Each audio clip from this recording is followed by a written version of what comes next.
गोरखपुर में 10 साल के मासूम बच्चे वैभव वर्मा की किडनैपिंग और हत्या पड़ोस में रहने वाले कंप्यूटर टीचर सर्वेश भट्ट ने की है। सर्वेश भट्ट ने किडनैपिंग और हत्या की प्लानिंग एआई की मदद से बनाई थी। वो एआई के किसी सॉफ्टवेयर में गया, वहां पर जाकर सर्च बार में सर्च किया कि लॉरेंस बिश्नोई गैंग कैसे काम करती है, उसकी गैंग कैसे उगाही करती है।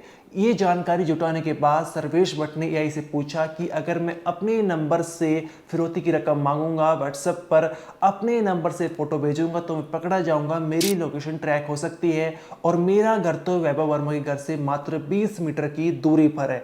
तो एआई ने सर्वेश भट्ट को सुझाव दिया कि आप एक विदेशी नंबर ले सकते हैं और उसके चलते जो है वो फिरौती की रकम मांग सकते हैं, बातचीत कर सकते हैं और आपकी लोकेशन ट्रैक नहीं होगी। अब क्योंकि सर्वेश भट्ट एक कंप्यूटर टीचर था, वो पड़ोस में जो है वैभव वर्मा के घर से कुछ ही दूरी पर कंप्यूटर क्लासेस चलाता था। वहाँ पर बच्चों को डिप्लोमा कोर्स और साथ ही टीईटी की तैयारी करते एक साइबर कैफे चलाता था। उसे अच्छी जानकारी थी। उसने इंटरनेट से 199 रुपये में कंबोडिया का एक सिम लिया और उसी सिम से जो है उसी नंबर से व्हाट्सएप अकाउंट बनाया और उसके चलते जो है फिरौती की रकम बनाई। अब उसने प्लानिंग पूरी तैयार कर ली थी, अब इसको एग्जीक्यूट करना था। अब यहाँ पर सोमवार को जो है उसने वैभव वर्मा को, जब स्कूल आ गया था तो कैसे जो है वैभव वर्मा को किडनैप किया और फिर उसकी हत्या क्यों कर दी, क्योंकि पूछताछ में सामने निकल कर आया है कि सर्वेश भट्ट जो है उसे वैभव वर्मा को नहीं मारना था, सिर्फ किडनैप करना था। और उसके जो दादा है, पिता जो हैं, जिनका गोरखपुर में सराफा का एक बहुत अच्छा कारोबार है, ज्वेलरी की बहुत अच्छी शोरूम है, उनसे 1 करोड़ रुपए की फिरौती की रकम लेनी थी। ये रकम इसलिए लेनी थी क्योंकि सर्वेश भट्ट जो कंप्यूटर टीचर है उसके ऊपर 36 लाख रुपए का कर्ज था। एक कर्ज उसे चुकाना, जिसके चलते जो है 1 करोड़ रुपए की फिरौती की रकम मिली थी। लेकिन फिर ऐसा क्या होता है कि सर्वेश भट्ट को वैभव वर्मा, जो मात्र 10 साल का मासूम बच्चा है, उसको मार दिया और मौत के घाट उतार कर जो एक बोरे में पैक करके अपने ही घर में बेसमेंट में छुपा दिया है। ये तमाम जानकारी हम आपको इस वीडियो में देंगे। लेकिन यहाँ पर जो है यूपी पुलिस, गोरखपुर पुलिस पर भी सवाल खड़े होते हैं कि सर्वेश भट्ट जो है वो 17 घंटे तक गोरखपुर पुलिस को एक तरह से गुमराह करता है, बेवकूफ़ बनाता है। उन्हें ये नहीं बताता है कि मैंने जो लाश है वो अपने ही घर बेसमेंट में छुपा रखी है। यहाँ तक कि गोरखपुर पुलिस भी जो है उसके इशारे पर नाचते रहते हैं। यहाँ जब सर्वेश भट्ट को हिरासत में ले लिया था, उससे पूछताछ कर ली थी, जहाँ उसने अपना जुर्म कबूल कर लिया था, उसके बावजूद यूपी पुलिस ने जो है सर्वेश भट्ट के घर की चेकिंग नहीं ली है। जहां पर बेसमेंट में जो है जो गेहूं की बोरी जहां पर लगी हुई थी, उन तमाम बोरियों के बीच में एक बोरे में इस मासूम बच्चे वैभव वर्मा की लाश करके पैक कर रखी थी।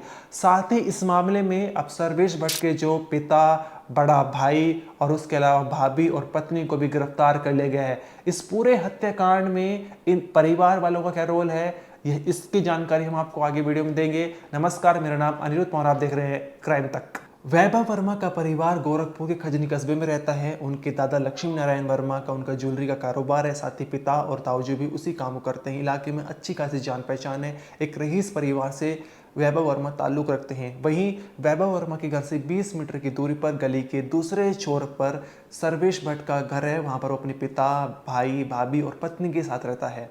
1 साल पहले सर्वेश भट्ट की शादी हुई थी और कुछ समय पहले जो है उसने एक कंप्यूटर क्लासेस यहाँ पर शुरू कर दी, साइबर कैफ़े खोला था जहाँ पर वो बच्चों को कंप्यूटर सिखाता था।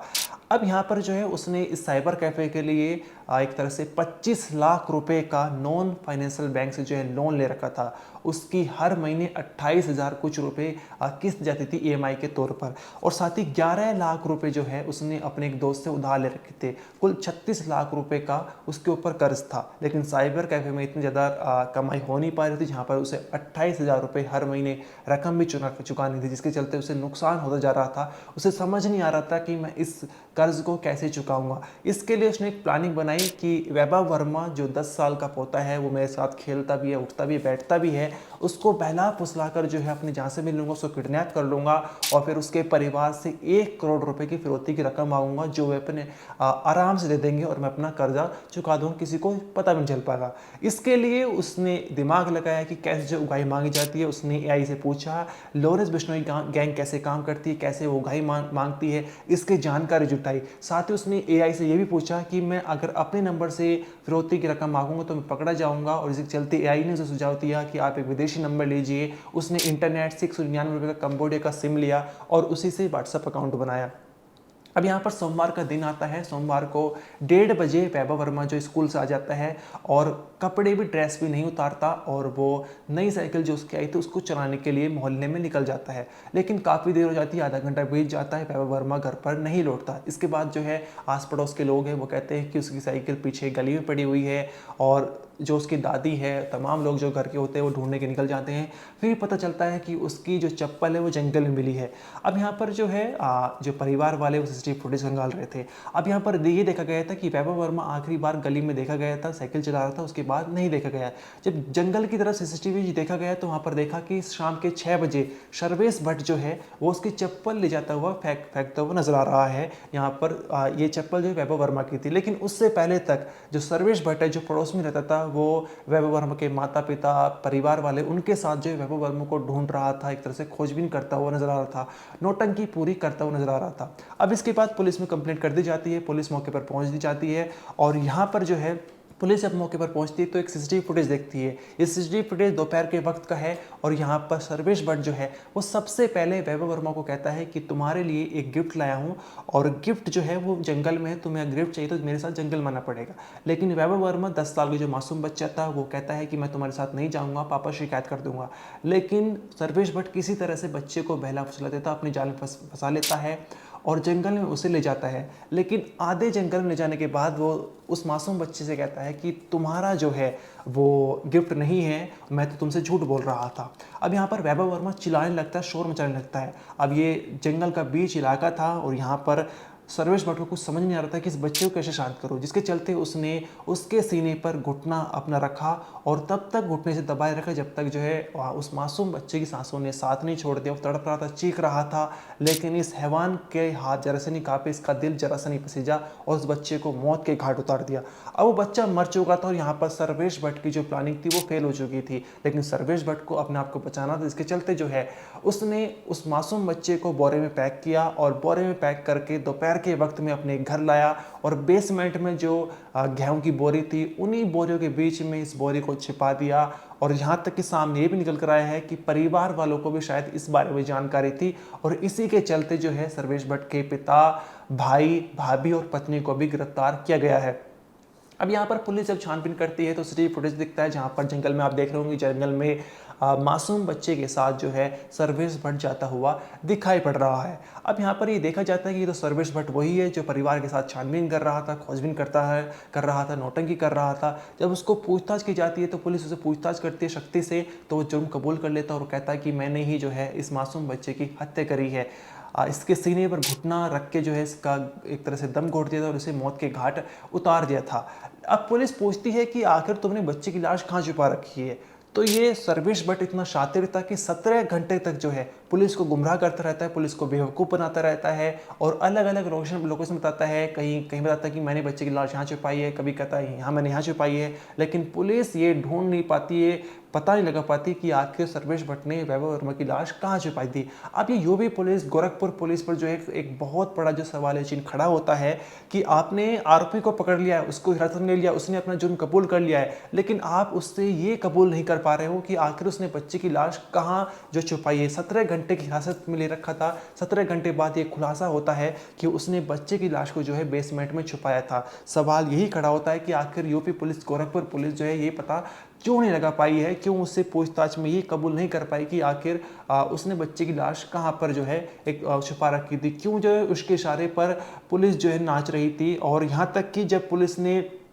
को पता चल गया था कि सर्वेश भट्ट आरोपी है तो उसके घर पर चेकिंग करनी चाहिए थी, लेकिन उसके घर पर चेकिंग करने के बजाय सर्वेश भट्ट जहां बता रहा था लगातार जो है लोकेशन बदलता जा रहा था। लेकिन उसके बावजूद यूपी पुलिस, गोरखपुर पुलिस उसके इशारे पर नाच रही थी, जहां जहां वो कह रहा था वहां यूपी पुलिस ढूंढ रही थी। अब जो वैभव वर्मा के परिवार वाले, परिजन लोग, उन्होंने भी यही सवाल उठाए हैं। सबसे पहले आप एक बार वो सुनिए। हमारा बच्चा है और पुलिस वालों ने 6 बजे जब बिट्टू शर्मा को कस्टडी में लिया उसके बाद हम लोग को गुमराह किए। इन लोगों को मालूम था कि बच्चा इसी घर में है, लेकिन घुमा के हम लोग को रात भर यहाँ किए, वो किए, ऐसे किए, वैसे किए। अभी 11 बजे दोपहर में जब माहौल ठंडा हुआ है तब ये लोगों ने उनके घर में दबाव डाला, उनके घर में घुसा और बॉडी को बरामद करके बता दी कि लोग नहीं है। अब हम लोग का क्या आरोप लगा रहा है पुलिस पे? हाँ, कि उनको सब मौके पर मालूम रहते हुए भी उन लोगों ने कुछ किया नहीं। तो स्कूल से बच्चा जब पढ़ के आया है तो अगर हमारे गली के बगल में गली है वहाँ पर साइकिल लेकर गया है, वहाँ से बच्चा गायब हो गया है 2:07 के आसपास में। उसके बाद हम लोग 2:30 बजे से खोजना चालू कर दिए हैं। सीसीटीवी खंगाला गया है तो देखा गया बिट्टू शर्मा उसका चप्पल लेके खेत में जाकर फेंक रहे हैं, जो हमको दिखाई दे रहा है।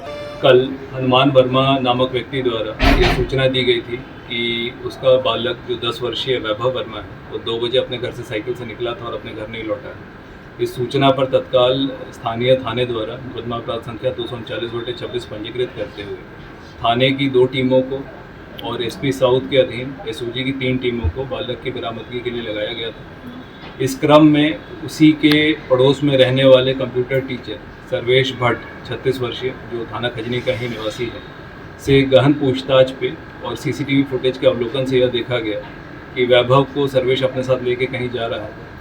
इस संबंध में जब गहनता से पूछताछ की गई तब आज सर्वेश भट्ट के घर के बेसमेंट से वैभव का शव बरामद किया गया है। शव को पोस्टमार्टम हेतु भिजवाया जा रहा है। अभियुक्त की गिरफ्तारी कर ली गई है और मृत्यु के कारणों की गहनता से पूछताछ की जा रही है। 17 घंटे बाद गोरखपुर पुलिस को पता चलता है कि बच्चे की लाश को इस आरोपी ने अपने ही घर के अंदर बेसमेंट में छुपाया हुआ था, जहां अनाज की बोरे थी। उन्हीं बोरों के बीच में एक बोरे में बच्चे की लाश को पैक कर रखा था।